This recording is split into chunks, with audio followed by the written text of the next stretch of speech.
Olá pessoal, me chamo Pedro, sou um dos sócios e diretores da empresa Englobal. Eu estou aqui para receber uma ilustre pessoa que eu tive a grata satisfação de conhecer na semana passada, Fábio Fernando Carnop, mais conhecido como Carnop, uma pessoa muito conhecida na nossa região e que leva um tema muito importante para todo o estado, aí vestindo a camisa da Fiesp, Fiesc e Senai. E eu tive a grata surpresa e posso dizer que eu sou teu fã, Carnop. Legal. Não só pela tua jornada profissional, mas também pela tua experiência de vida e principalmente como tu fala com entusiasmo, do que tu vivenciou e tu consegue transparecer isso de uma forma muito positiva. Então, legal. Queria te agradecer, por aceitar o convite, da nossa colega Lara, que trabalhou contigo também no Senai, infelizmente não pode está aqui hoje. Mas eu queria te dar as boas-vindas, e dizer que eu tô muito feliz de te conhecer. Legal.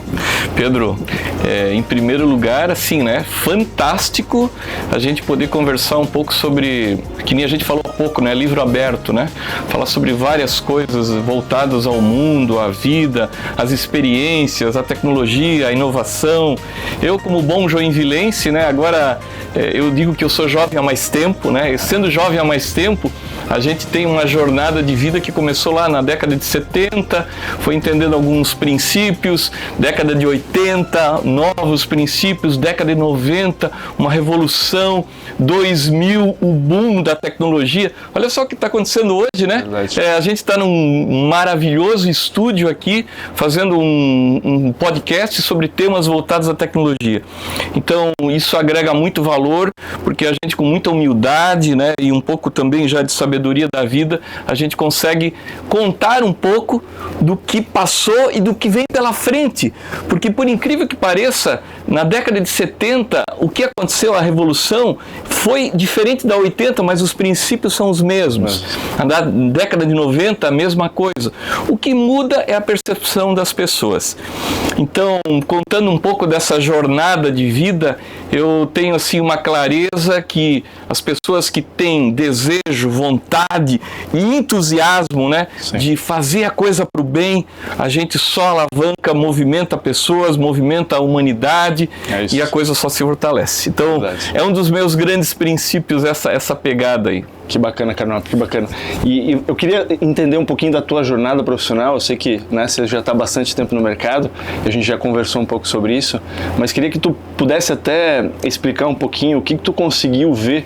Você falou muito da transformação da década de 70 até os dias atuais, e a gente vê que a gente, como você bem comentou no início, a gente está rodeado de tecnologia, mas a gente vê que o impacto da tecnologia, ela só o que a gente consegue enxergar, mas por trás, todo esse processo de inovação, transformação, ele acaba tendo às vezes algumas características da iniciativa do empreendedor. Eu sei que você faz esse baita trabalho aí de levar inovação, tecnologia para o estado todo. Eu queria que tu pudesse explicar um pouquinho da tua trajetória e onde é que tu estás hoje. Bom, nasci numa cidade chamada Joinville, num lugar chamado Emserstraße, em alemão quer dizer Estrada da Ilha. Como lá é uma região agrícola, eu me desenvolvi entendendo os princípios da agricultura.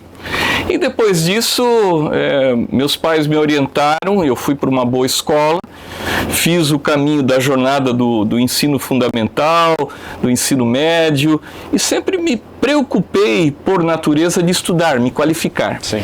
E felizmente meu pai me colocou numa escola técnica e eu fui fazer Senai. E lá eu entendi que aprender os trabalhos manuais são bem interessantes, porque a década de 70 era a década do fazer.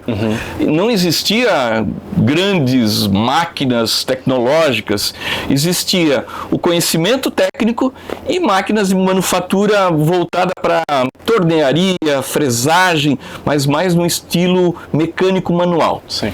Fiz Senai.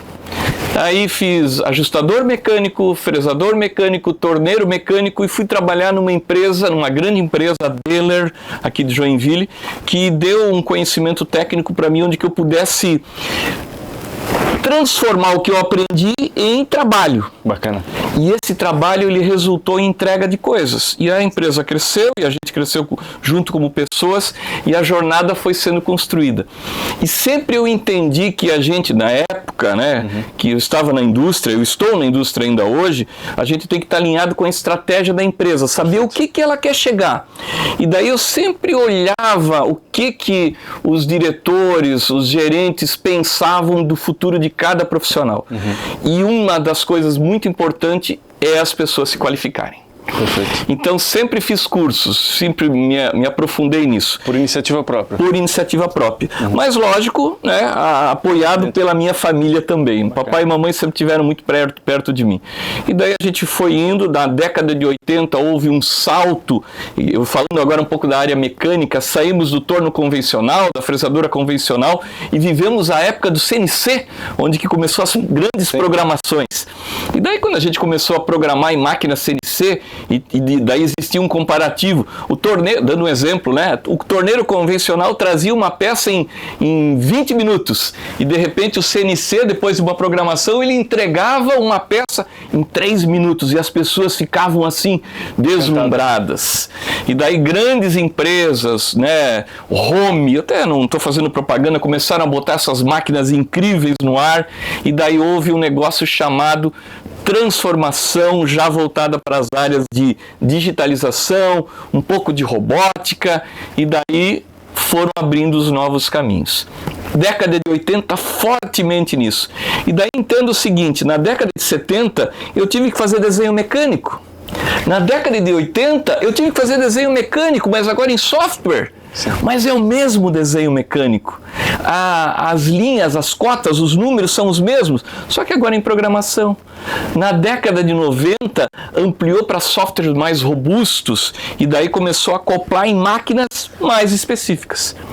E daí aconteceu uma coisa bem importante. As pessoas tiveram que entender que elas tiveram que subir de nível e automaticamente a força da indústria começou a jogar isso para cima. E as pessoas começaram a ver que precisavam se qualificar. Aí, quando isso aconteceu, houve um pequeno delay. Pequeno, porque o tempo de entrada da tecnologia foi mais rápido do que o tempo de maturação de pessoas sendo qualificadas para começar a trabalhar com essa tecnologia. E na década de 90 o pessoal sofreu com isso. E daí, se você for falar com os empresários que viveram a década de 2000 ou estão vivendo agora esse novo momento da digitalização, da entrada das IAs, é a mesma coisa. É a mesma coisa. Sim. Porque o que acontece? Olha só o quanto tempo a gente começa a escutar sobre inteligência artificial, deep, chat. Há várias inteligências que estão conectadas. Assim, ó, eu comecei a escutar mais fortemente de 8 meses para cá. Agora eu pergunto para ti, tu já fez um curso de inteligência artificial? Fiz. Inclusive tem hoje à noite um outro curso que eu vou fazer, vai ser lá no Ágora, no Perini Business Park. Olha só. São 2 dias, né? São 4 horas cada dia, carga horária de 8 horas, só falando sobre inteligência artificial. Maravilhoso. E é isso, né, Carnop? A gente tem que se adaptar a essas mudanças. E eu acho que a inteligência artificial ela veio para ficar. Então não adianta a gente brigar contra, né? É, exatamente. A gente fala que é um tsunami, na verdade não é uma onda, né? Porque isso vai impactar todas as atividades. Vai. Eu tive num congresso internacional agora, em Curitiba, fazendo parte de um... Tu veja só, é bem roots. É uma empresa dinamarquesa que trabalha com máquinas para preparação de madeira, para móveis. Sim. E daí, quando o cara começou a apresentar, a máquina tem mais ou menos 30 metros de comprimento. 30 metros de comprimento. É grande. É gigante, robusta. E daí eu pensei comigo assim, né? Ele apresentando, fazendo toda a apresentação em inglês, eu entendendo aquilo lá e dizendo assim, quantas pessoas não trabalham nisso, né? Aí quando eu fui ver, era um programador e 6 IAs. Olha só. Conectadas no equipamento. As IAs faziam o serviço. Então, não que em algum momento a IA vai tirar a oportunidade de pessoas. Não. Sim. Eu já entendi que as pessoas, que nem você falou, estou fazendo um curso de IA para me preparar, porque eu vou usar isso como ferramenta. E isso cada vez mais vai ampliar, porque os negócios eles começam a ser fortalecidos com novas entradas de novos produtos e serviços. Sim.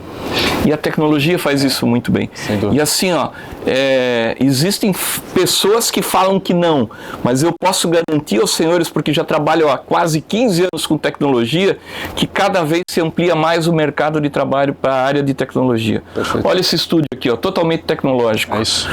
O time que está trabalhando aqui fazendo a gravação, quando eu parei e fiz um borne ali naquele momento ali onde que está ali toda a sala de máquinas ali, os computadores, eu me impressionei. As câmeras, toda a parte visual, digital, olha quanta coisa. É verdade. Daí assim, ó, o nosso amigo o Giancarlo que está lá conectado agora, nos filmando aqui e transmitindo isso, ele é uma pessoa extremamente especializada com técnicas que vão tirar o melhor do recurso. É isso. Mas se ele não for qualificado, de que serve toda essa tecnologia, né? Sem dúvida. Então, uma coisa bem bacana. E é interessante, né? Você comentou sobre essa questão da narrativa, né? Acho que sempre quando tem uma nova tecnologia, você passou por esse período de transformação que você comentou da Revolução Industrial, depois, né, da automatização dos processos, né? Como você bem comentou do CNC. E as pessoas, né, que não estão muito inseridas, né, estão no mercado de trabalho, mas veem às vezes isso com maus olhos, né? De que isso vai tirar o trabalho, né? Acho que sempre tem uma reação negativa e uma narrativa de que isso tira força de trabalho. E é o que você comentou, acho que por um lado tira talvez, acho que atividades que não fazem, que são trabalhos mais braçais, repetitivos, que não agregam valor, para substituir por outros, né? É verdade. Então a gente espera que as pessoas tomem iniciativa, né, como você bem fez durante a sua jornada profissional, de buscar conhecimento, de se adaptar a essas mudanças. E você vê assim, você que está bem inserido, Carnop, você enxerga que as empresas, né, você está, acho que muito dentro, né, da indústria, né, das empresas dentro do Estado. Você vê que existe uma preocupação com relação a esse incentivo das empresas de que os profissionais busquem desenvolvimento. Vamos falar agora da parte de inteligência artificial, por exemplo? Perfeito. Com toda certeza. E dá para a gente até nichar um pouco as empresas, eu vou chamar assim, ó, grandes, médias e pequenas empresas. As grandes empresas, pelo seu aporte financeiro, automaticamente isso fica um pouco mais fácil. Perfeito. Porque, não que as pequenas não tenham isso, mas eu estou falando em grana, tá? Eles têm uma condição financeira, às vezes, que possibilita isso. Então, tem profissionais lá dentro que estão automaticamente buscando de uma forma mais rápida trazer inteligência artificial para dentro das empresas. As médias empresas da mesma forma, porque a relação de médias e grandes é muito próxima, porque as médias, às vezes, por conta de fornecimento, elas são fornecedores das grandes, então elas estão conectadas. Perfeito. Então a cadeia de negócio já é puxado. Ele acaba vindo das grandes indústrias para as menores, né? Exatamente. Sim. E as pequenas, eu não vou dizer que elas sofrem mais, mas elas encontram um pouco mais elas têm que fazer um pouco mais de força para isso, Sim. porque elas estão muito dedicadas ao negócio, ao processo, às entregas e dar conta disso tudo. E daí quando eu falo de micro, pequenas empresas, eu não estou falando de empresas com 10, 12, 15 funcionários, eu estou falando de empresas que têm 3, 4 colaboradores, onde que Sim. às vezes o CEO, o dono, o gestor, ele está no processo lá dentro, ralando e fazendo a coisa acontecer. E muitas vezes ele também não tem todo o tempo para se dedicar a essa estratégia que nós estamos falando de inteligência artificial. Mas daí tem uma coisa muito bacana que está acontecendo. Organismos vivos, Senai, Sebrae, grupos apoiadores hoje que estão dizendo o seguinte: meus amigos, nós estamos aqui para apoiá-los de forma gratuita. E daí muitas vezes o empresariado diz assim: puxa vida, isso me interessa. E daí essas tecnologias começam a chegar mais facilmente para ele. E quando isso acontece, cara, é sensacional. E daí ele se descobre, acha isso interessante, e daí esse entusiasmo, porque quem é dono de negócio, ele é empreendedor, ele curte isso, ele sofre, ele passa mal um bocado, mas ele é empreendedor, ele tem inovação, ele tem desejo. E daí quando ele ganha uma ferramenta nova, ele diz: puxa, que legal, vou em cima disso. Eu acho que a partir do momento que você toma a iniciativa de começar a testar, né, seja tecnologias ou inovar, você consegue colher um fruto dessa iniciativa, você vê que é um caminho sem volta, né? É sem volta, é uma cachaça. E eu vejo que até você estava comentando ali, acho que fazer um paralelo entre grandes e pequenas indústrias, né? Você que vem também de uma indústria tradicional aqui da cidade de Joinville, e acaba sendo mais cartesiano, né? Acho que a cultura ela é muito importante nisso, né, Carnop? É verdade. Talvez as empresas mais antigas, acho que o movimento é um pouco mais lento, né? Agora as pequenas elas têm que se aproveitar, né, dessa facilidade de tomada de decisão, iniciativa, de começar a implementar iniciativas, né, como inovação e tecnologia. Grandes empresas, eu sempre nas aulas que eu leciono, grandes empresas elas são grandes navios ou transatlânticos, né? Então quando você mexe no leme, o navio demora um pouco para fazer toda a volta, né? Então, trazendo isso para uma grande empresa, muitas vezes você tem uma jornada maior, e quando você tem uma pequena empresa e você diz assim, cara, eu vou fazer isso aqui, vou dar conta de fazer isso aqui, você bota força, velocidade e você é o propulsor, e daí a coisa acontece com velocidade. Sim. Isso é muito legal. Então, essa agilidade, flexibilidade de métodos ágeis, a pequena e a média tem até com mais velocidade. Então, menos recurso, mais velocidade. As grandes, mais recurso, menos velocidade. É isso aí. Cada um tem que tirar o proveito. É isso aí. São estratégias diferentes, né? Então, é uma realidade. Eu, até contando um pouco, quando eu falo em tecnologia, quando nós estávamos lá fora conversando com a turma toda lá, tomando um cafezinho lá fora ainda, eu comentei que eu passei um perrengue aí em 2021, quando do nada, descobri um tumor cerebral. E daí, quando apareceu esse tumor cerebral, numa primeira consulta aqui em Joinville, num grande centro, eles me deram um susto. 6 meses de vida, Carnop. Porque tu tá com um tumor maligno, agressivo, e ele vem assim, com uma possibilidade de tirar tudo de ti. Então te prepara, já te organiza. Ai meu Deus, deu aquele susto. Aí eu fui num grande centro, consultei, a resposta foi muito parecida. Aí fui a São Paulo, consultei num grande centro, num grande hospital, e eles me ofereceram pela tecnologia, que daí é uma coisa bem bacana, que é assim, a tecnologia ela oferece condições novas. É o que os médicos falam de tratamentos experimentais. Eu entrei num tratamento novo desse, que daí eu vou lá, né, experimental, né, mas é um tratamento novo. Sim. E daí eu utilizei de uma técnica chamada radiocirurgia, que hoje já está um pouco mais conhecida, mas na época não tanto. Quimioterapia com medicações geneticamente preparadas e dedicadas para a minha lesão cerebral, para o meu tumor. E quando eu comecei o tratamento, que hoje já são mais de 60 quimioterapias e mais de 27 radiocirurgias e mais um pouco de quimioterapia de controle, eu consegui entender que esse câncer que é extremamente agressivo e que em algum momento podia me levar embora, ele deixou de ser um câncer tão agressivo e virou uma diabetes, virou um problema cardíaco que com remédios, com medicações você consegue controlar. Perfeito. Mas daí tem uma coisa importante também, né? A gente tem que ter também, eu gostei muito da tua palavra entusiasmo, você tem que ter a determinação, o entusiasmo para quando está fazendo isso, você se convencer que você tem poder e força para seguir. Muito apoiado pela família, pelos amigos, pela empresa e Papai do Céu orientando, né? Eu tive essa determinação e hoje, depois já indo para quase 5 anos de tratamento, se você perguntar para mim, Carnop, você tem um câncer cerebral? Eu tenho que pensar bem para ver se eu tenho, tá? Porque eu até brinquei hoje contigo, ele achou um lugarzinho aqui oco, né? Todo mundo tem um pouco da cabeça oca, né? Então ele achou um lugarzinho oco e tá ali escondidinho e tá ali, tá sendo controlado. Então, aproveito da inovação, da tecnologia, que não é só da indústria, mas da indústria médica, onde que eu tô conseguindo me resolver bem com isso. A tua energia acho que contribui muito. Ajudou. Isso acho que o processo, né, de... Tem assim, ó, eu sempre falo rindo, né? Eu tenho o sorriso como uma boa porta de entrada, com as pessoas, a cordialidade, então o fino trato, isso também eu digo para ti que me ajuda um pouco nesse sentido. Mas quando eu comecei a fazer a quimioterapia, começou a cair meu cabelo. Eu sempre gostei do meu cabelinho, da minha ondinha aqui, e daí eu tive que ir na barbearia raspar, né?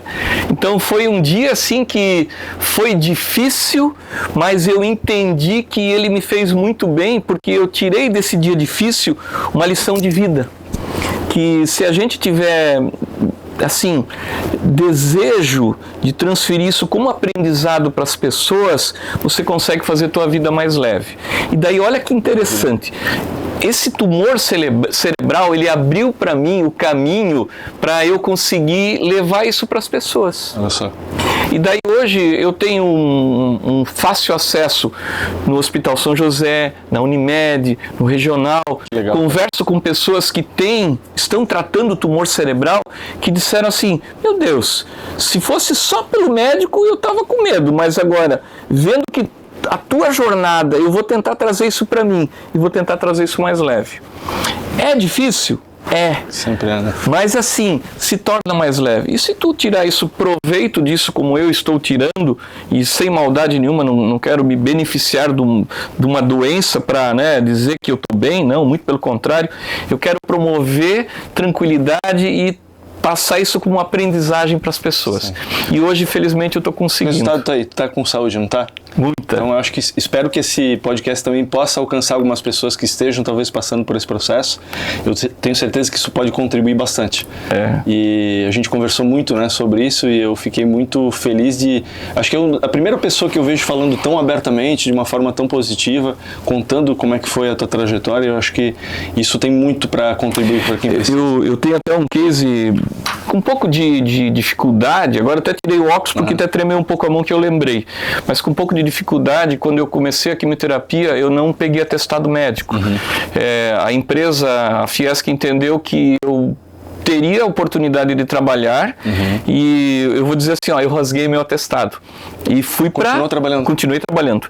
Eu fiquei 4 horas de atestado, porque o que aconteceu? Eu estava em casa, deitado na cama, bem ruim depois da quimio. A minha mãe entrou no quarto, me olhou, chorou, e daí eu disse assim, eu não vou dar essa tristeza para minha mãe, não vou. E daí eu fui pro banho, me levantei, fui pro banho, jantei, almocei, falei com a minha esposa, disse assim, eu vou trabalhar. Cheguei de tarde no trabalho, a turma disse assim, ó, meu Deus, Carnal, por que tu tá fazendo aqui, homem? Disse, cara, eu vou trabalhar.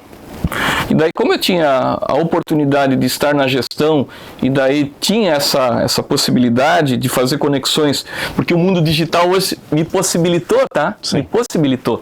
Então, novamente, né? A tecnologia me ajudando. E daí me possibilitou isso, daí eu conectei com as pessoas. Teve dias, assim, ó, vou contar um negócio que é até meio ruim, é estranho. Debaixo da minha mesa tinha um lixeirinho preparado, porque quando eu passava mal, eu fechava a câmera, fechava o áudio, a câmera, pegava o lixeiro, e eu tinha ânsia de vômito, e me perdoem, eu vomitava dentro do lixeiro. Me limpava, botava o lixeiro de volta, abria a câmera, estava meio transparente, mas está tudo certo, a pessoa do outro lado não entendia, e eu seguia a vida. Então eu fiz isso por várias vezes, e daí teve uma coisa que aconteceu que é muito interessante. As pessoas começaram a olhar e dizer assim para mim, cara, isso é inspirador, tá? Porque às vezes eu tô com gripe, eu tenho vontade de ficar em casa, e agora tu aí tá meio que... Daí eles falavam assim para mim, tu tá meio que morrendo, brincadeira, né? Diziam isso para mim, tu tá meio que morrendo e tu veio trabalhar. E daí eu dizia assim, pô, cara, mas eu não queria ficar em casa, eu queria continuar a jornada. Sim. E daí eu comecei a receber uma energia muito forte do outro lado. Que legal. Isso me fez bem. Que legal. E daí eu segui. Que história bonita, hein? Parabéns. E eu sei que foi uma história, obviamente, doída, né? Não é fácil para ninguém, mas que legal a forma que tu conduziu isso. E sem dúvida, isso é inspirador e é um exemplo para todos. Muito legal. E daí o que aconteceu? Olha que jornada louca, né? Aí o que aconteceu? Eu me conectei com muitas pessoas por conta da lesão, e de repente, conversando com a Sandra, que é a CEO da SK Mentoria, disse assim, Carnop, vamos trabalhar numa mentoria para trabalhar com pessoas sobre tema de desenvolvimento pessoal e profissional? E daí nós dois alinhamos uma estratégia de negócio, fizemos um plano de negócio, como eu tinha a mão para isso e a Sandra também, juntamos toda a parte de infraestrutura técnica, conhecimento técnico, e montamos uma empresa.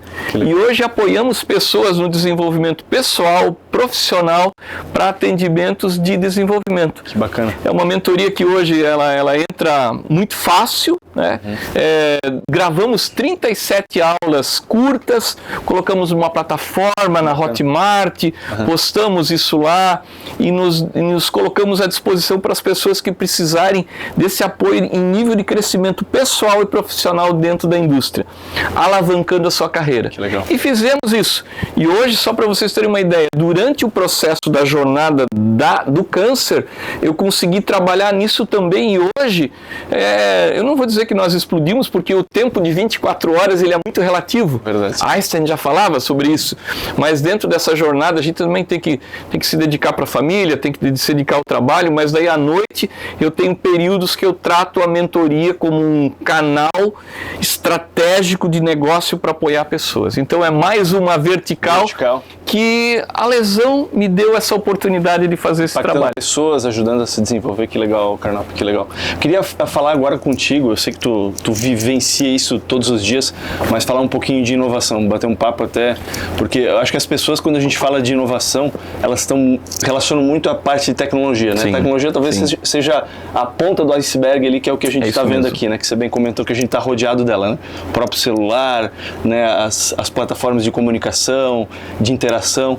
Agora, a inovação, às vezes, ela surge, o próprio nome, né? Inovação, né? Ele vem do ato de inovar, de criar. Aí. E a gente é criador por natureza. É isso aí, né? Que legal. Então, mas só que a criação por si só, que está no campo das ideias, ela acaba sendo só mais alguma coisa. Ela precisa muito da ação, né, Carnap?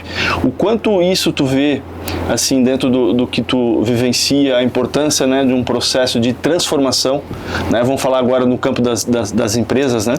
Que tu vê que processo acho que pode se beneficiar. Você comentou de um negócio muito legal, que eu acho que foi um convite, inclusive, para a nossa empresa de visitar, né, o Senai, para entender um pouco da infraestrutura, o ecossistema que vocês entregam, porque eu acho que muito disso acho que está um pouquinho distante, né? Principalmente quando a gente vai sai dos grandes centros, do litoral, se afasta pro interior, vai ficando cada vez mais distante, né, da realidade das pessoas. Pedro, esse tema aí é um tema que tem uma complexidade, porque às vezes a gente tem que romper algumas barreiras com a sociedade. Até fiz uma rima aí, complexidade e sociedade, mas é uma realidade. Eu trabalho no Instituto Senai de Inovação e Tecnologia também há mais de 22 anos, e nesses últimos, eu vou declarar, nesses últimos 10 anos oficialmente, eu tenho tratado tecnologia e inovação com pessoas. E daí o que tu falou? Tu disse assim, cara, a inovação a gente pensa, é a ponta do iceberg, mas a inovação, ela assim, tu falou bem, nós somos inovadores, né? Então, quando a gente está num processo em casa, que deu alguma coisa em casa, que tu tem que resolver alguma coisa, quebrou alguma coisa, você tem que, às vezes, não tenho como me resolver chamando alguém. Eu vou resolver agora, eu vou arrumar, eu vou consertar. Ali já é um processo de inovação. Perfeito. Tu está resolvendo um problema.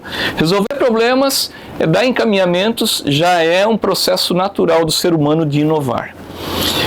Só que, oficialmente, dentro da indústria, as tecnologias elas começam a trazer mais informação. Então, não é só saber lidar com um celular, com tudo que tem aqui dentro, não é só saber tudo que tem dentro de um computador, mas é você começar a trazer a tua abertura, o teu desejo de você estar aberto para essas tecnologias. Não começar, como eu escuto dizer, algumas pessoas, assim, aqueles que são jovens há mais tempo, às vezes falam isso, eu não sei tudo o que esse celular faz, eu uso ele para ligar e pronto. E as pessoas se escondem um pouco disso. Verdade. Então, uma das dicas que eu dou para os alunos, para as pessoas com quem eu converso, é elas não se omitirem dessa oportunidade de aprenderem a inovação. Perfeito. E essa inovação ela tem que vir assim, de uma forma harmônica, gostosa, não de tu ter medo dela. Então, a inovação ela vai fazer parte da nossa vida, não tem muito o que fazer. Eu vou pegar até um gancho disso que você está falando. Em outubro do ano passado, Carnap, eu tive a grata satisfação e o privilégio de poder fazer um programa de imersão no Vale do Silício. Uau! E eu também fui com esse viés, né, de pensar, a gente vai visitar lá as Big Techs, as grandes indústrias, né, que estão à frente de tudo que a gente tem hoje, né, que impactou nossas vidas, né, no nosso dia a dia, como, né, desde de hardware como Apple, mas também Netflix. Sim. E por aí vai. E o que mais me surpreendeu, né, nesse programa de imersão, a gente recebeu, né, palestras e workshops de diversas empresas dessas Big Techs, foi que o processo de inovação está muito ligado também na cultura e gestão de pessoas. Né? A gente acha que para a Apple chegar no que chegou, né? Fazendo celular, meu celular não é Apple, tá? Mas chegar onde chegou, eu acho que teve uma transformação muito grande dentro da própria empresa, né? E a gente foi com um conceito lá de que a gente ia ver realmente algo muito diferente do que a gente vê aqui. E de fato, quando você entende, na verdade, toda a transformação que foi o Vale do Silício, né, que você pega ali a Stanford, né, que eu acho que foi a grande incentivadora, né, que foi a universidade Perfeito. Que foi pioneira ali de trazer isso, inclusive. Se você visita lá, você vê muito simbolismo, né? Que isso traz um pouquinho da inquietude de questionar as coisas, né? Por que elas são da forma que são, dessa questão da curiosidade. E a gente vê que ali, né, teve uma mudança bastante drástica da forma que as pessoas enxergam os negócios. A própria pedra fundamental, que é a garagem da HP, a gente também pode visitar lá. Que legal. E a gente viu aquelas 12 regras, né? Que justamente contestando que por que eu vou criar regras como tem na indústria cartesiana numa garagem, numa empresa que está começando com 2 gurizão, né? Para que eu vou criar regra? A gente pode fazer as coisas de forma diferente. E a verdade é que sempre tem maneiras melhores de fazer as coisas que a gente faz hoje. Com certeza. Né? Acho que com o passar do tempo, a transformação, ela vai acontecendo. Então a gente viu muito disso. O que a gente conseguiu ver é muita liberdade, né, de expressão, diversidade de pessoas, que eu acho que contribui muito para esse processo, né, de você talvez ter perspectivas diferentes sobre a mesma coisa.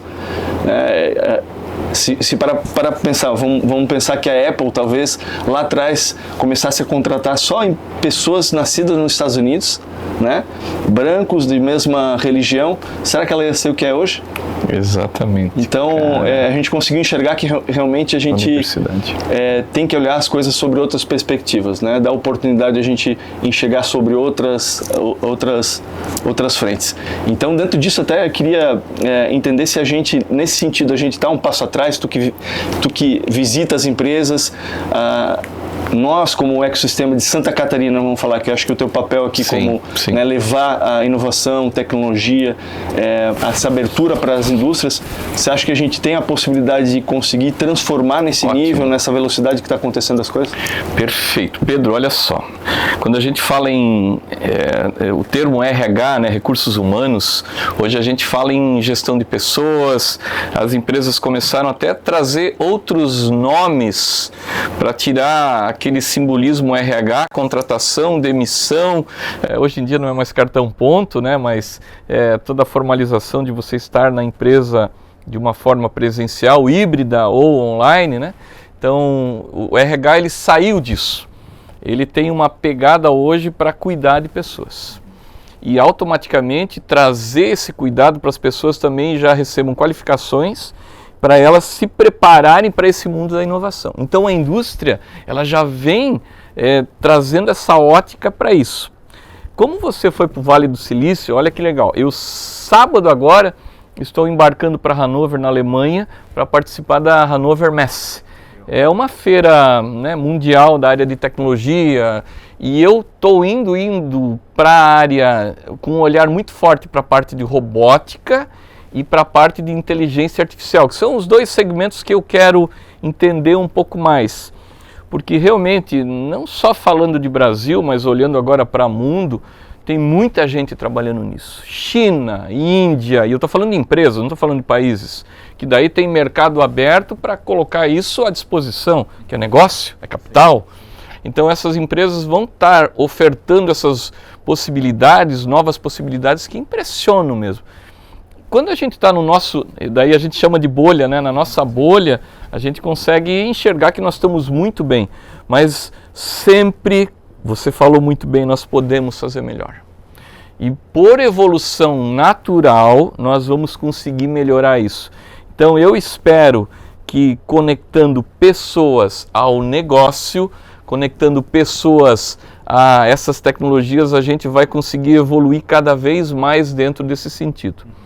Falando um pouquinho do Senai, né, dessa questão, o Instituto Senai de Manufatura, o Instituto Senai de Laser, que é para impressão de peças, manufatura voltada para a parte de robótica, sistemas embarcados, IoT, a parte voltada para automação e embarcar sistemas para gerenciar processos, todos eles conectados, eles oferecem uma nova possibilidade para a indústria. Falando de ti agora, da tua empresa, né? A gente conectou com vocês recentemente para trazer a primeira máquina de vibração randômica para o Senai de Santa Catarina, que já está instalada lá em São Bento do Sul, para fazer testes de baterias em carros elétricos. Aí tu diz assim, meu Deus, Carnop, mas por que teste de vibração em bateria de carro elétrico? Primeiro, os nossos carros normais, né, não que não seja um carro normal, mas é o nosso carro, ele é gerenciado quando você liga por uma bateria. Né? Perfeito.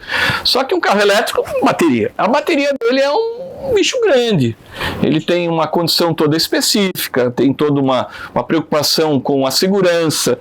E essas baterias, elas têm elementos químicos e estão todas conectadas por polos, por fios, e se essa bateria tremer de um jeito, vibrar de um jeito, em algum momento ela pode ser danificada. Então nós fazemos testes de coloca a bateria em cima, treme tudo, e a gente verifica se essa bateria passou nos testes para fazer as entregas depois para os veículos elétricos. Daí isso vai para uma geladeira, isso vai para um celular, porque tu já imaginou quanto que a gente mexe nesse bicho aqui? Verdade. Né? Então, começa a ter tecnologias avançadas para isso, justamente para fazer os testes. A tua empresa Global, em Global, ela veio com essa oportunidade de dizer assim, Carnop, não tem no Brasil, mas eu sei quem tem, e eu posso te ajudar nisso. Então nós nos conectamos com vocês foram à China, entenderam todo o processo lá, porque eu não podia ir para a China ver isso, não tinha condições. Sim. Mas você ofereceu esse serviço, a Global ofereceu esse serviço, foi lá, fez todos os trâmites, trouxe para nós, instalamos e hoje está funcionando. É verdade. Então, muito legal. Uma baita experiência. Para nós foi também, né? Puxa, cara. A gente vê que tem muita tecnologia disponível, né? Às vezes não necessariamente fabricado no Brasil, mas a nível global. A gente vive num mundo globalizado, né? E a gente tem que utilizar dessas alternativas. Né? Exatamente. A gente vive comércio exterior, esse é o nosso métier. Então a gente teve também a grata surpresa, em parceria com o Senai, também poder trazer essa máquina, mas a gente fica feliz que essas iniciativas também vão propiciar, né, que empresas, né, possam fazer, né, seus testes, seus desenvolvimentos, né? Porque eu acho que o Senai tá pronto para isso, né? Para justamente receber essas demandas, né, de inovação e colocar isso em prática, né? E o que tu acha assim de desafio, Carnop? Porque a gente, quando eu comparo sempre o Brasil, a gente viaja bastante, né, por conta do nosso negócio, que é comércio exterior, e a gente vê que a gente geralmente é impactado, né, pelas tecnologias que muitas vezes, né, as que são mais presentes no nosso dia a dia, e a gente é impactado. Parece que a gente sempre está um passo atrás, principalmente agora também com a chegada da IA. Eu sei que ainda tem bastante campo ainda para criar. Muito. Acho que as pessoas, quando a gente fala de IA, eles lembram muito do ChatGPT, né? Isso diretamente. A LLM, né, que obviamente, né, é a primeira camada, mas a gente sabe que vai ter muita coisa, né, com base nisso para desenvolver. Isso vai permitir robótica, vai permitir... Logo vão estar nos nossos lares, né? Eu queria que tu até pudesse comentar um pouquinho sobre isso, mas... Você acha que o Brasil tem hoje capacidade, né? E vamos trazer um pouquinho mais para nossa bolha, que a gente está realmente num lugar privilegiado, né? A gente sabe que tem muita iniciativa, muita coisa disponível. O próprio Joinville tem o Agro, né? Tech Park, nós temos, né, uma incubadora lá fantástica também. Então, a gente tem que se aproveitar disso, né, para a gente poder ser protagonista, eu acredito, né, desse movimento. A gente vê que muitas vezes a gente é impactado, a gente vai surfar a onda, mas ela demora a chegar para nós, né? Pedro, eu consigo ajudar agora, e as pessoas que virem essa nossa conversa, eu vou dizer assim, ó, eu vou olhar agora bem para a câmera agora e vou dizer assim, ó, meus amigos, o Senai, o Instituto Senai de Manufatura e Laser, na parte de robótica, ele está preparado para essa tecnologia que já chegou. E nós estamos trabalhando nisso. E as pessoas que tiverem, digamos assim, curiosidade, que daí é da inovação, e dizer assim, mas o que é isso? Eu faço o convite oficial para conhecer, que nem nós já vamos lá, né? Nas próximas semanas já fazer uma interação lá. Eu convido a comunidade a dizer assim, Carnop, eu quero conhecer isso. Como é que faz? Primeiro, Fácil, entra no site, né? A digitalização promove isso. Você está vendo hoje o Carnop falando com o Pedro aqui sobre isso, procura lá o @Fábio Carnop no Instagram, ou vai no meu LinkedIn lá, Fábio Fernando Carnop, né? Acha lá, e lá já tem toda a informação para me conectar. Manda uma mensagem, pronto, não precisa ter o meu número de celular. Os canais estão abertos para isso. E daí a gente promove uma possibilidade de uma imersão dentro dessa tecnologia. Olha só que interessante. Nós estamos desenvolvendo... Isso é aberto, tá? Sim. Posso falar abertamente. Nós desenvolvemos e estamos ampliando agora um trabalho muito grande para a Petrobras. Um robô para fazer manutenção, pintura, jateamento, já ouvi falar, embaixo d'água. Embaixo d'água e em cima d'água, tá? Porque o que acontece? Os navios petroleiros que estão navegando, eles têm que parar para fazer suas manutenções nos portos, né? Imagina o custo disso. Cara, um navio parado é milhões, né? Ele vai ter que parar 20 dias, 30 dias, às vezes não tanto, mas vai ter que parar. E sempre se fala, eu ouço falar um número, que eu não sei se é verdadeiro, mas eu vou adotar como verdadeiro, tá? 124 mil dólares hora. Hora. De prejuízo do navio parado. Olha só o tamanho do problema que eles têm, e é uma oportunidade. Sim. Aí a Petrobras trouxe isso para mim. Eu só quero dizer que esse número eu não tenho certeza, mas que seja mais ou menos. Mas não tem problema. É bastante dinheiro do mesmo jeito se for menos. Aí o que nós desenvolvemos? Um robô. Ele tem toda uma questão de deslocamento em torno do navio. Ele cola no navio e ele vai fazendo todo o protocolo de escaneamento para ver se ele tem alguma falha, porque o navio é chapa de aço soldada. Cara, tu vê esse bicho navegando, ele mexe toda a infraestrutura, a estrutura dele, se em algum momento ocorrer algum problema, é trágico. Então o robozinho está lá passeando do lado dele, fazendo ultrassom, verificando se tem alguma falha. Se encontrar, a gente sobe o robô, prepara ele desce de novo, faz a raspagem, faz a correção com laser, faz a soldagem e o navio está tocando. Fantástico. Aí tu vai dizer assim, mas é só isso? Não.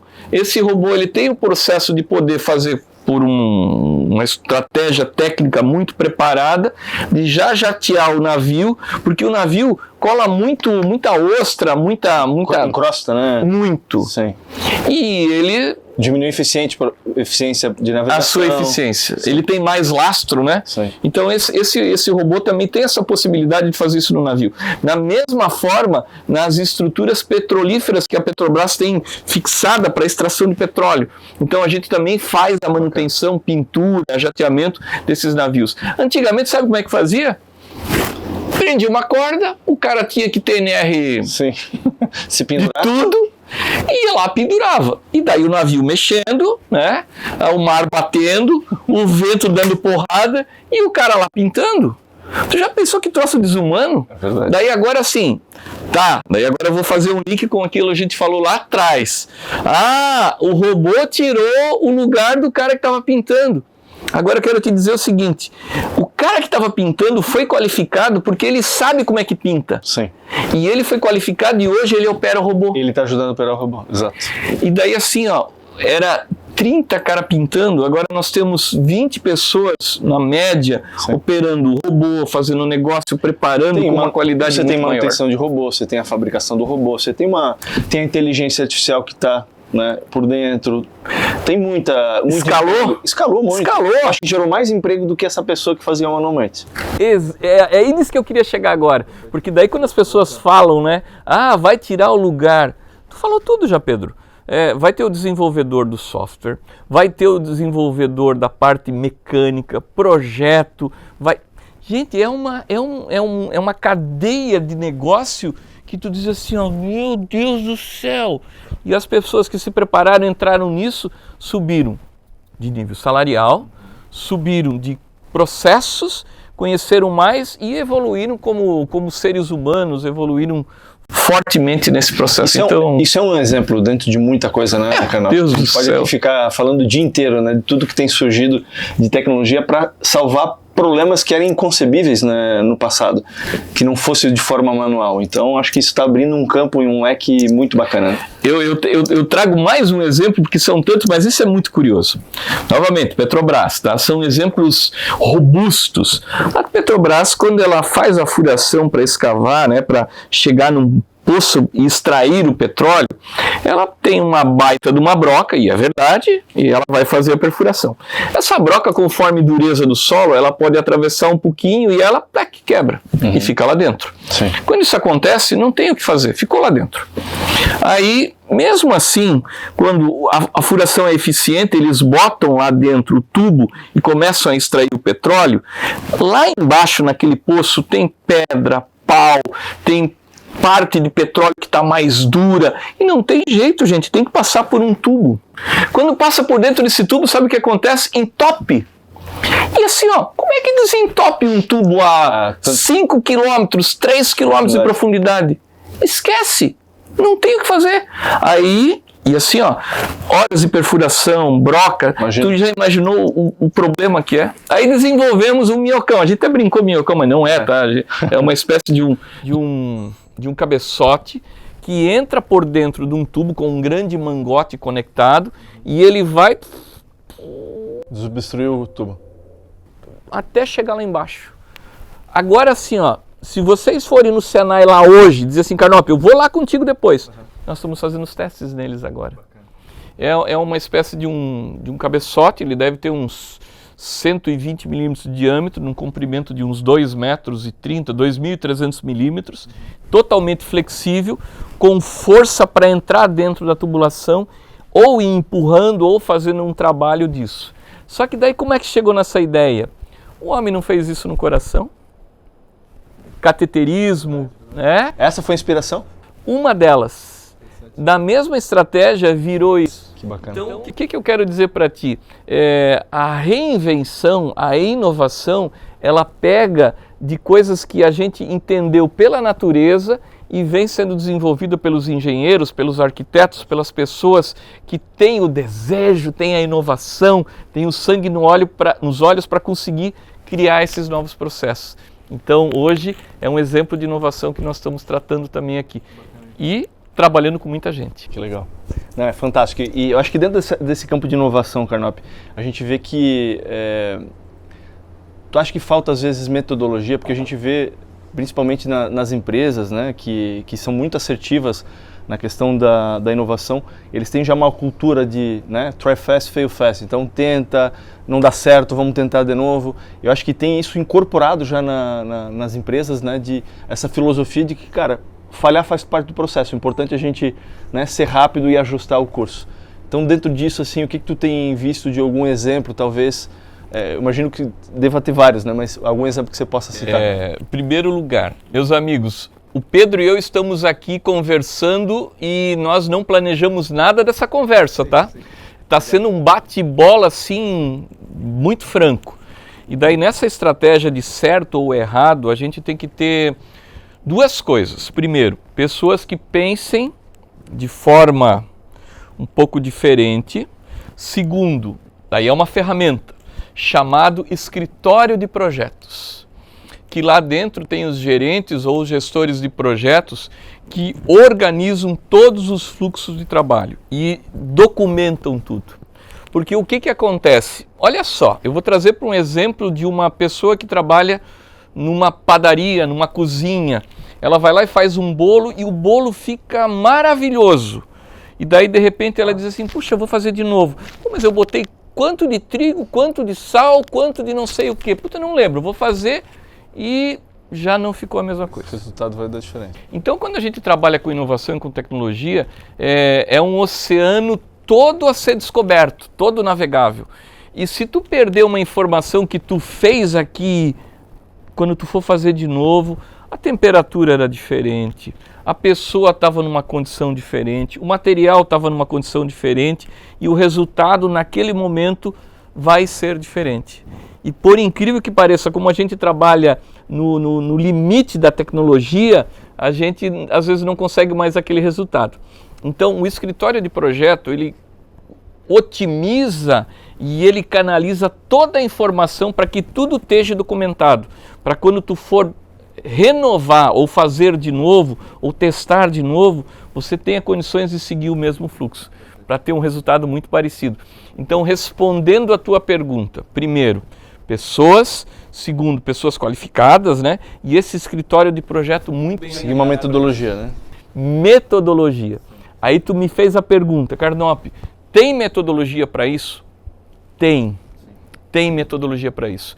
E hoje as metodologias mais eficientes, utilizando software, né, o Project, e daí uma série de possibilidades, mas daí qualificar esse escritório para que isso dê tudo certo. E daí depois disso, ir fazendo os testes. Uma coisa muito importante quando se fala em inovação é você desenvolver e testar. Aí, hoje falando em Senai ou em grandes corporações, grandes indústrias, você tem laboratórios preparados para desenvolver e depois testar. E testar para eliminar falhas para daí depois disso botar em processo produtivo.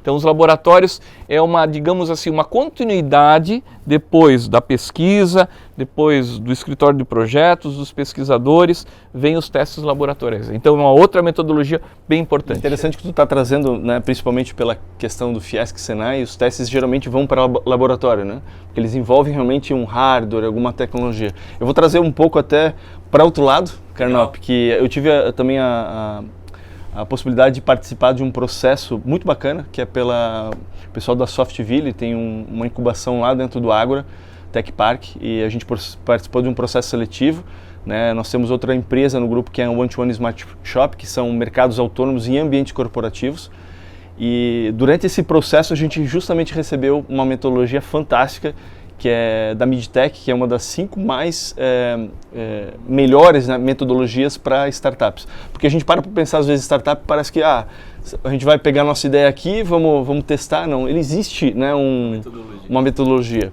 Inclusive, eu participei antes desse processo com a Softville. A gente fez um fim de semana, né, que seria um Startup Weekend, para fazer aquele Zero to Hero. Né? Você pega lá uma ideia, a concepção da ideia, você trata o problema, trabalha numa solução e valida depois ela, né, para ver se você consegue realmente validar o modelo de negócio, se ela tem realmente, se ela é viabilidade, se ela é escalável, né, e tudo mais.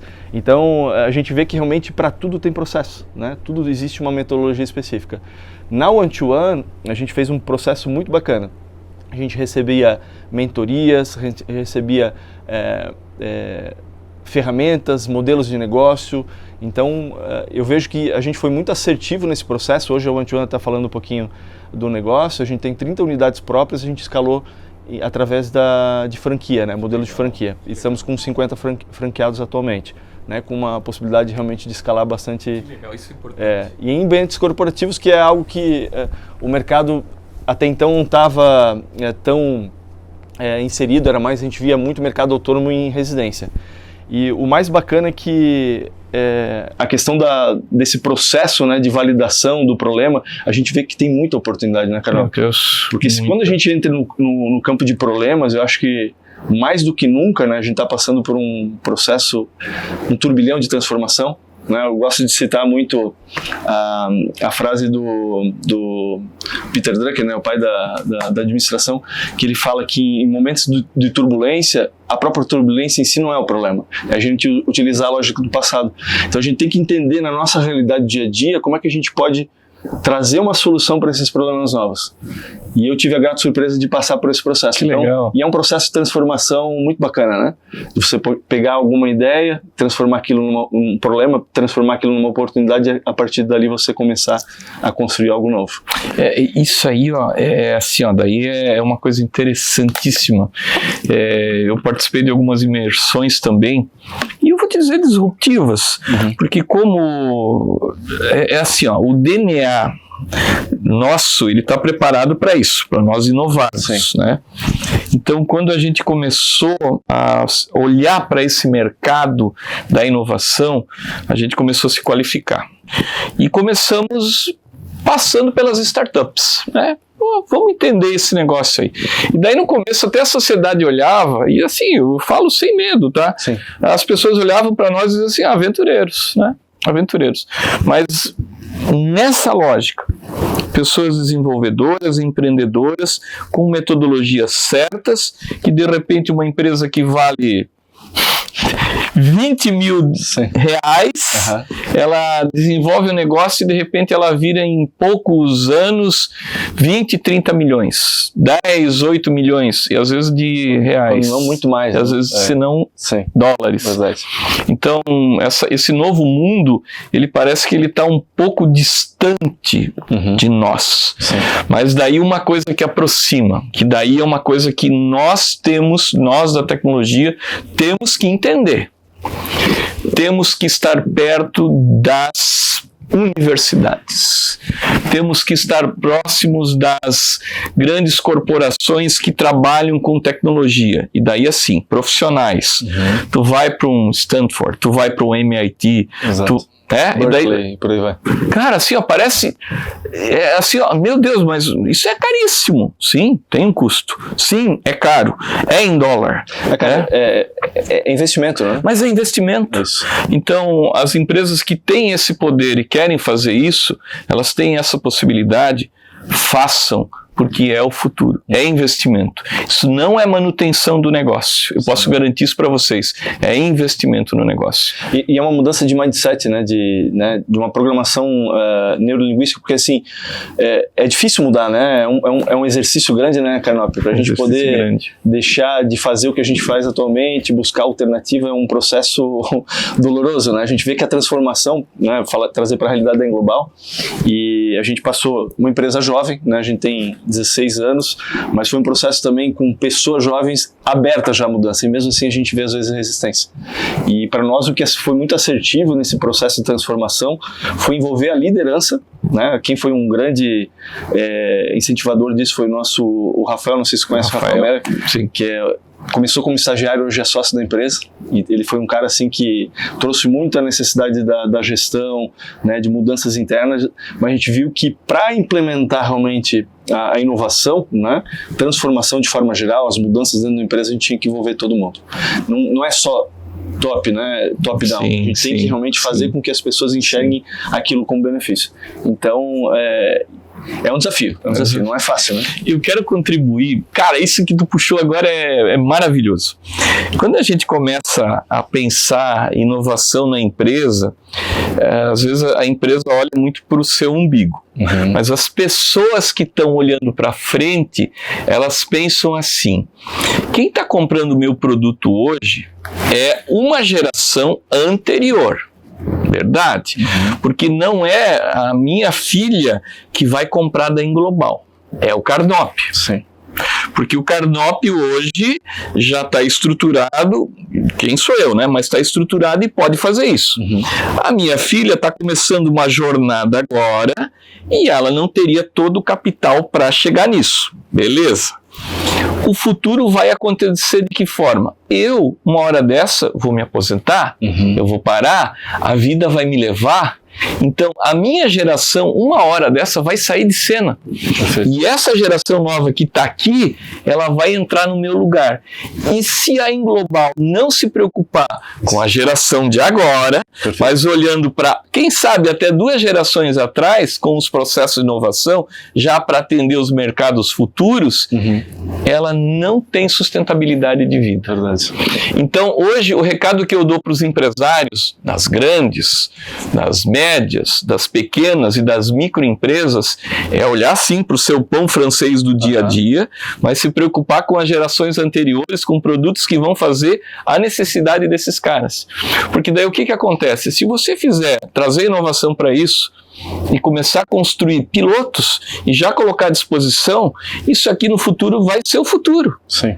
E daí essas pessoas vão adquirir isso.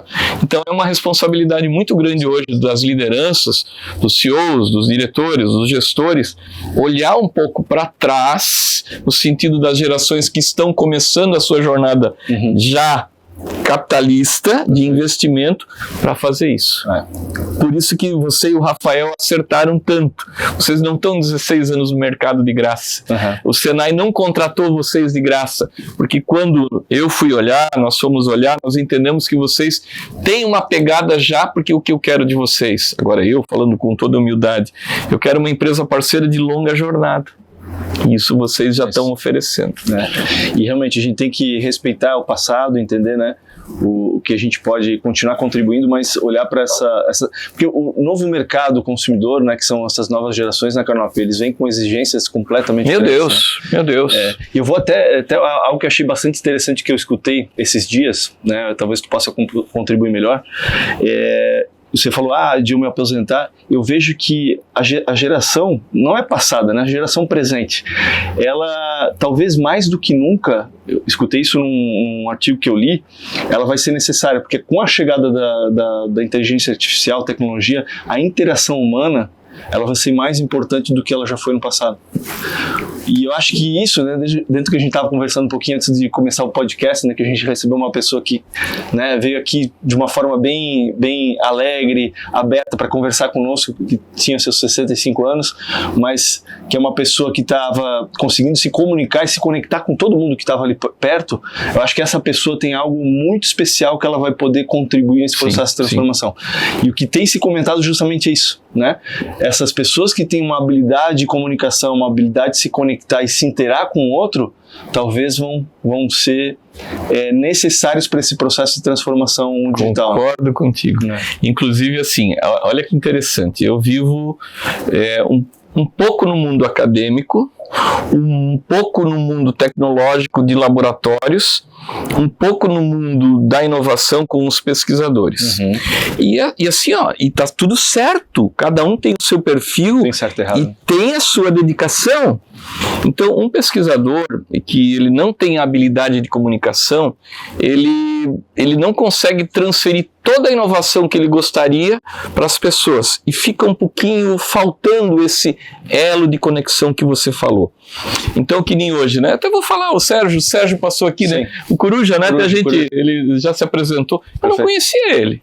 E daí a gente já descobriu que ele é um cara super sênior na área de marketing.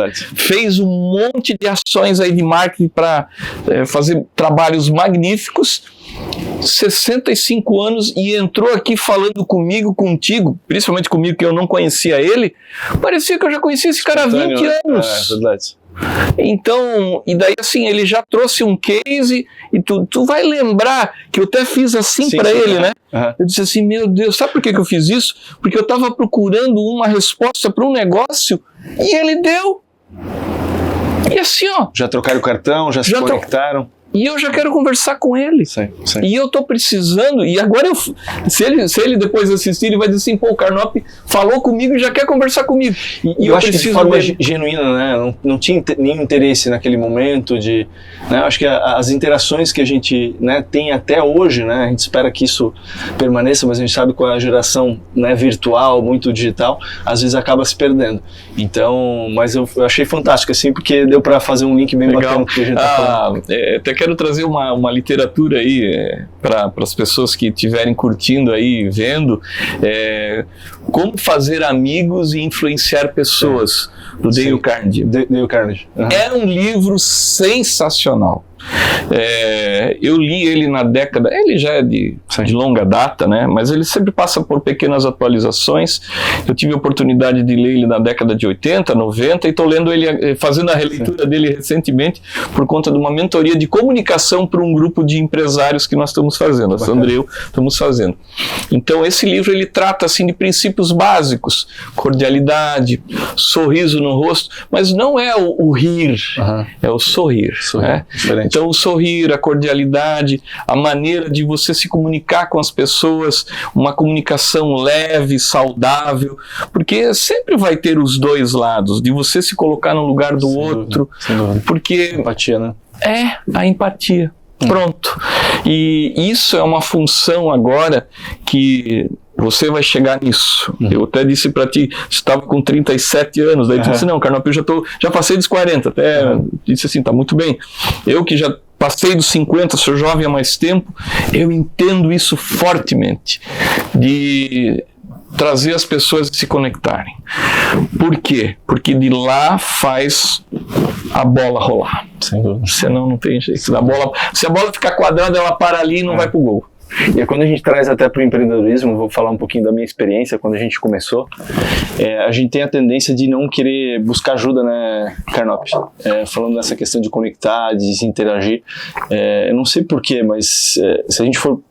Eu até gostaria da tua contribuição também para quem está escutando, né, dentro de tudo que tu já vivenciou, das empresas que tu acompanhou, que, né, nasceram e cresceram, que a gente tem uma tendência a não pedir ajuda, né? O próprio Senai, o Fiesc, eles estão ali para apoiar, né, Isso. as empresas. A gente vê que existe uma preconceito de mostrar fraqueza, de que, né, eu não sei tudo, mas, cara, isso aí, acho que se eu pudesse mudar o passado, eu pediria muito mais ajuda e apoio, né? Acho que nesse processo que eu falei ali da incubação, ficou bem claro que a gente se conectando com outras pessoas, participando de um ecossistema rico, né, que pode contribuir, isso tem muito valor e ajuda muito, né, os empreendedores a fazer as coisas. Pedro, eu tenho e com certeza vou ter experiências sobre esse tema que você abordou agora. Partilhar, participar e estar presente. E ninguém está falando assim de vai dar dinheiro, não estamos falando de grana na mesa aqui. Nós estamos falando de contribuições, né? Porque os seus negócios, cada empresário, cada dono de negócio, cada pessoa que está se desenvolvendo, ele também tem que ter a preocupação com o seu negócio, porque ali vai virar um capital no futuro. Então, tem a sua preocupação com, como é que é? Confidencialidade, esse é o termo. Então, tem que ter. Mas quando a gente começa a escutar dentro desse ecossistema que você conecta, você começa a entender caminhos que as pessoas passaram. E assim, elas passaram, mas foi mais duro para passar. Sim, mas é que no passado tu não tinha às vezes muito a quem recorrer. Não Vamos tinha. pegar quando tu começou a tua trajetória, na década de 70. Você não tinha muita informação, a gente vive inundado de informação, né? Mas a gente não busca ajuda, né? Se conectando com as pessoas. É isso mesmo. E daí assim, nesses momentos que nós estamos no ecossistema, o Ágora, o Senai, aqui, que lugar maravilhoso. Eu estou vendo que a turma tem ali, eles fazem sempre os talks, os treinamentos que acontecem aqui, junto um monte de gente, e daí ferve ideias, ferve possibilidades, e daí assim, não que tu vai buscar isso ali, vai conectar com, mas de repente é um aprendizado que tu vai estruturar a tua jornada. Quero contar um negócio para ti. Por conta dessa lesão cerebral que eu tenho, eu comecei a botar algumas metas de vida. E eu decidi que eu vou subir o Everest. Eu não vou fazer o ataque ao cume, tá? Já quero dizer isso, tá? O meu vai ser mais Nutella, como já me falaram. Eu quero ir até Katmandu, passar por Luca, fazer o trekking e chegar até o acampamento base, que vai dar lá perto dos 5.800 e caqueirada, perto dos 6.000 metros de altitude, né? Então, a minha primeira faculdade foi geografia. E daí, quando eu fiz geografia, muitas pessoas disseram assim, meu Deus, tu vai dar aula de geografia? E eu dei aula de geografia por 10 anos. E isso me trouxe tanta experiência com alunos, mas me trouxe muita experiência de vida da humanidade, do ser, do universo, de pessoas, de plantas, da geologia. E hoje eu consigo falar de várias coisas. E por conta que Papai do Céu fez e trouxe a tecnologia para mim, tudo meio está conectado, né? Está conectado. Então, eu estou me preparando agora numa jornada para ir em abril do ano que vem ao Everest. Já tem data. Já tem data. Abril do ano que vem. Abril do ano, é uma janela. Então, daí assim, tu vê, é um processo de inovação. Muita gente já foi para lá, mas eu não conheço muita gente que foi para lá. Eu tive que buscar pessoas, e olha que eu tive que fazer força, porque aqui em Santa Catarina deve ter um monte de gente que foi, mas eu não conheço. Então achei uma pessoa em Curitiba, achei uma pessoa em São Paulo, estou conversando com uma agência lá em São Paulo agora já para começar o processo. Tu está buscando se conectar com outras pessoas para entender a experiência que elas tiveram, para poder contribuir com a tua jornada. Isso a gente pode levar para qualquer campo, né? Isso é um ecossistema de inovação. Eu queria trazer esse exemplo que tu pegou no fio da meada, porque o que acontece? Eu até falo com alegria isso, porque o ecossistema de inovação faz isso, faz para um negócio, faz para uma empresa, mas eu precisei fazer isso para uma caminhada que eu quero fazer o Everest. E eu descobri que existe um ecossistema de pessoas que tratam sobre isso. Então, tem o ecossistema de inovação, tem o ecossistema de tecnologia, tem o ecossistema de pessoas que curtem carro. Mas tem que buscar, né? Tem que buscar. Eu acho que isso ninguém pode fazer, né, pelas pessoas. Acho que tem que ter a iniciativa, né, de tirar a bunda da cadeira, né? Quem fala muito isso é o nosso amigo Jorge que está lá. É o TDC, né? É, o TDC, tira a bunda da cadeira. Fala muito sobre isso. O Jorge está lá vendo a gente. Legal, Jorge. Então, acho que é uma iniciativa que a gente tem que fazer, né? E a gente até estava falando também sobre a questão, né, do perfil, né, das pessoas que inovam, né? A gente consegue entender que são pessoas geralmente observadoras, né? Que observam, né, o comportamento das pessoas, como é que as coisas funcionam, são curiosos, né? São questionadores. Isso a gente viu muito lá no Vale do Silício, né?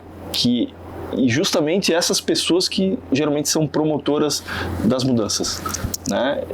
E todo mundo tem essa característica, né? Talvez esteja na nossa natureza. Sim, é um ser humano, né? A gente falou do criador, né? É isso aí. Então, isso vem um pouco forte pra gente.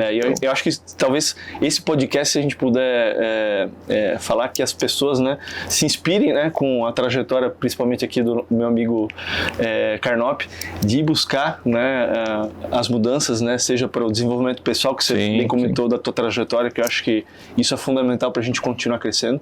Eu acho que nós vamos ser eternos aprendizes, né? Com certeza. A gente sempre está aprendendo uma coisa nova. Só nesse podcast aprende muito. Então, acho que desenvolvimento pessoal, buscar estar presente, como você comentou, conectado, né? Contribuindo, compartilhando, estar inserido, né, em ambientes que podem auxiliar esse processo, você bem comenta, né, com bastante maestria do próprio Fiesc, do Senai. Então, acho que tudo isso vem a contribuir para, né, a vida pessoal, profissional. Então é isso. Acho que é muito bacana, Carnop. Esse teu trabalho é fantástico. E a gente acaba, né, porque daí assim, você tem que... Eu sempre falo sobre isso, né, de a gente fazer as coisas que tragam felicidade pra gente, né? Então, não é fácil você fazer alguma coisa que seja meio que obrigado então eu deixo também um recado para as pessoas que buscam uma evolução como pessoa, porque não é todo mundo, está tudo certo. Tem pessoas que são felizes daquele jeito e está tudo certo. Mas quem busca algo mais e quer e deseja, tem isso, que faça coisas diferentes. Porque o fazer coisas diferentes, ele traz aquilo que tu comentou, aprendizados, sabores, cheiros, sons, vibrações, energias, e você consegue aprender isso. E daí, em algum momento, isso te conecta ao mundo da tecnologia, ao mundo da inovação, ao mundo dos negócios. Vou dar um exemplo para ti. Clássico. E assim, fui com a família para o Egito. Olha só. Cara, foi uma viagem deslumbrante. Que legal. E eu tive a oportunidade de entrar na pirâmide, na grande pirâmide de Quéops. Fui conhecer Quéops, Miquerinos, de Gizé, ou Gizé, como falam. E daí lá dentro, eu tinha um olhar, sempre vendo as fotos e um entendimento. E daí quando eu entrei dentro da pirâmide, porque tu não pode ir até lá dentro, só um pedacinho. Mas quando eu entrei lá dentro, eu disse, meu Deus, milenar, né? O início da jornada, não que seja o início da jornada, mas o início da jornada foi lá com fogo e com a clava, né? O cara batendo lá, mas é o início da tecnologia num desenvolvimento grandioso, e realmente é grandioso.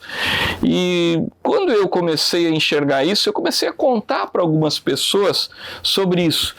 E um cara de uma empresa, de uma construtora, disse assim, Carnop, eu quero conversar contigo, porque eu queria entender um pouco mais sobre pirâmides, e tu foi lá e eu queria saber o que é isso. E esse cara, olha que interessante, numa conversa de uma viagem minha ao Egito, me chamou para conversar sobre um modelo novo construtivo, utilizando a base de pirâmides. Que doideira. E daí assim, do nada, Então, muitas vezes, quando a gente vai fazer uma viagem, vai fazer um aprendizado, vai num treinamento, e se a gente se comunicar, daí agora é o que eu quero trazer isso para as pessoas. Sim. O conhecimento guardado, ele é bom, mas muitas vezes ele fica só guardado. Exato. O conhecimento que você entende e coloca à disposição, ele serve para um monte de gente, que daí é o ecossistema, e também te beneficia. Então, transfira o conhecimento. A transferência de conhecimento te dá mais aprendizado e traz uma coisa que eu não falei essa palavra aqui hoje, que eu estava esperando o momento certo para falar. Autoridade. Quando você se torna uma pessoa que tem conhecimento, competência, a estratégia da comunicação e consegue botar isso fácil para as pessoas, você se torna uma referência. Ou o que eu digo, você se torna uma autoridade. É bem interessante. E eu acho que essa questão de compartilhar realmente tem algo muito bacana. Eu vou fazer um merchan aqui agora, tá? Como eu sou diretor executivo da SK e a Sandra é a CEO, então eu vou dizer assim, ó. A SK, Mentoria e Desenvolvimento, ela achou um nicho de trabalho para desenvolver pessoas e compartilhar as possibilidades de crescimento nas pessoas. E foco no negócio, no resultado e tendo um pilar comunicação muito forte. Então, aproveitando esse podcast aqui, eu sempre digo o seguinte: a gente precisa de pessoas para às vezes nos apoiar. Precisa. Porque assim, nós não sabemos de tudo, nós não temos como saber tudo. Oficialmente, nós somos seres que precisam de aprendizado, e daí aquilo que tu falou, Carnop, às vezes é difícil a gente buscar, porque parece difícil, parece caro, parece preocupante, porque, eu vou pedir ajuda. Mas daí tem uma coisa assim, ó, que é uma frase que eu costumo sempre falar para as pessoas. A última instância da sabedoria é a humildade. E nós, seres humanos humildes, né? Nós temos que ter assim, ó, o entendimento que a gente tem que buscar a informação, tem que buscar. E fazendo isso, tudo fica mais fácil. Muito mais. E daí, assim, aquele caminho que tu não precisa subir o Everest, né? Não precisa. Se tu diz assim, vou contornar ele aqui e vou chegar lá e deu certo. Cara, parabéns pra ti. Então, Carnop, pra gente seguir aí pros finalmente, queria te perguntar o que tu espera aí pros próximos 10 anos. Eu sei que a gente falou sobre bastante coisa e tu tá deixando um legado fantástico. Eu acho que a tua trajetória profissional, o quanto tu tens, né, colocado aí de oportunidade, levado tudo que tem de inovação e tecnologia para dentro das empresas, levando a tua experiência de vida também, que tem contribuído também bastante para quem está passando, né, por um processo similar. Mas eu queria perguntar, Carnop, o que tu vê para os próximos 10 anos e o que tu poderia também colocar de contribuição, né, para quem está começando, e o que tu dá de sugestão para esses novos tempos? Pedro, é assim, ó, o mundo, na década de 80, ele levou um tempo para crescer. Na década de 90, esse tempo de crescimento foi mais curto. Na década de 2000 é mais curto ainda. O 10 anos de crescimento, ele é muito rápido, porque tu vê, olha o que a gente falou tudo nessa uma hora e pouco aqui. E daí eu digo uma coisa, com a vinda dessas novas tecnologias, IAs, automatizações, robóticas, integrações, automatizações, o mundo está acelerando mais. Então, as inovações que vêm, os novos desafios, os novos processos, produtos, as novas empresas, elas vão chegar mais rápido para nós. Isso é verdade. Não que a gente vai mudar, né? Mas tu vê, quem falava há alguns anos atrás em carros elétricos, em mobilidade elétrica, quem falava tanto em ESG, quem falava tanto em desacordos com governança? Hoje nós estamos vendo isso assim, ó, extremamente rápidos. Elas não pedem licença, né? Nenhuma, só chega. Então, o futuro agora, eu nem consigo prever isso, né? Eu gostaria de ter essa bola de cristal para dizer isso, mas eu tenho certeza de uma coisa: a gente tem que viver o presente, olhando para o futuro e se qualificando para isso. Se a gente não se qualificar, agora, mãe, pai, né, pessoas que têm responsabilidade sobre outros, se para você não faz tanto sentido essa qualificação toda, mas olhe para as gerações que estão vindo, que são os jovens. Para esses é importantíssimo essa qualificação. Então, para esses jovens, para eles lerem, estudarem, estar próximos de entidades, escolas, universidades que tragam informações para essas pessoas se conectarem mais. Assim como os nossos pais no passado, né, incentivavam muito a educação, acho que isso é um processo que não pode parar, né? Agora mais do que nunca, né? Com a adaptação desses novos tempos, baita contribuição, bem importante, Fernando. Então eu deixo assim como uma fala minha, né, e uma preocupação com as gerações que vêm, é a responsabilidade de elas estarem próximas da informação. E a informação a gente consegue isso aonde? Nas cadeiras escolares, nos podcasts, nos cursos online, nos cursos EADs e, logicamente, nos presenciais. E também olhando assim para os ecossistemas de inovação que têm essa possibilidade de abraçar a gente, trazer informação e a gente viver bem para frente. Eu não queria estender nossa conversa aqui, mas eu acho que tu pegou num ponto muito bacana. A gente vive num mundo que a gente está inundado de informação na Carnop. E eu vejo que às vezes muitas pessoas não fazem boas escolhas com relação ao tipo de informação que a gente consome.